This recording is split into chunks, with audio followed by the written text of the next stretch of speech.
pour la première fois un clone d'animal adulte, une brebis. Et maintenant, écoutez Yuri Gagarin. C'est le premier jour de l'Euro. Europe 1.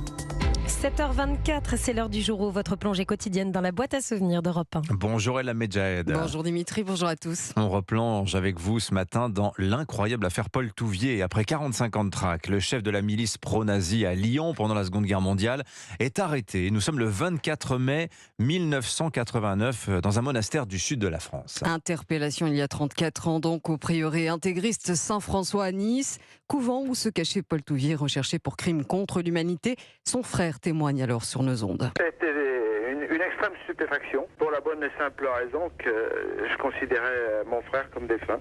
L'ancien chef de la milice de Lyon, pendant la Seconde Guerre mondiale, stoppé dans sa cavale.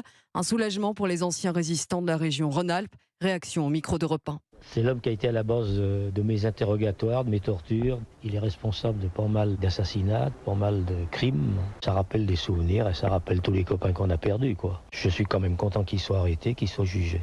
Pendant près de 5 décennies, Paul Touvier réussit à se soustraire à la justice, à échapper à la police, protégé et dissimulé par certains hommes d'église. Le secrétaire du cardinal Gerlier, Monseigneur Ducaire, a pris à cœur la protection de Touvier, la protection active. Alors pourtant, 2 ans après la fin de la Seconde Guerre mondiale, Elam, Paul Touvier avait été arrêté et condamné à mort par 2 fois par contumace. Oui, mais cette figure symbolique de la collaboration parvient à s'enfuir des locaux de la Sûreté nationale en 1947. En novembre 1971, il est même gracié par le président Georges Pompidou. Le moment n'est-il pas venu de jeter le voile, d'oublier ces temps où les Français ne s'aimaient pas, s'entre-déchiraient et même s'entre-tuaient?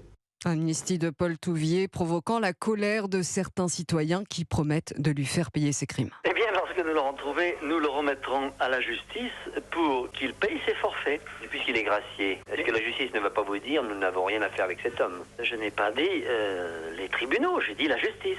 Après une traque d'un demi-siècle, une grâce présidentielle et des rebondissements juridiques, Paul Touvier est finalement condamné à perpétuité en 1994. Il meurt d'un cancer 2 ans plus tard à l'hôpital des prisons de Fresnes. Merci beaucoup Elam Medjahed pour ce bain de mémoire historique grâce aux archives sonores d'Europe 1. Notez qu'à 8h15, nous serons avec François Ruffin. Il sera l'invité de Sonia Mabrouk. Le député La France Insoumise de la Somme qui lance un appel aux dons pour recruter des collaborateurs pour agrandir ses locaux. Il n'a pas assez de monde, il n'a pas assez de place, François Ruffin.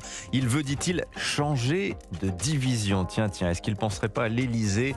Rendez-vous dans 3 quarts d'heure. Le journal de 7h30 arrive dans 3 minutes. De quoi va-t-on parler, Dimitri? De la réforme du RSA. Et figurez-vous que le gouvernement abandonne les 15 à 20 heures d'activité obligatoire d'insertion par manque de moyens, pression politique aussi. On va vous raconter ça à 7h27.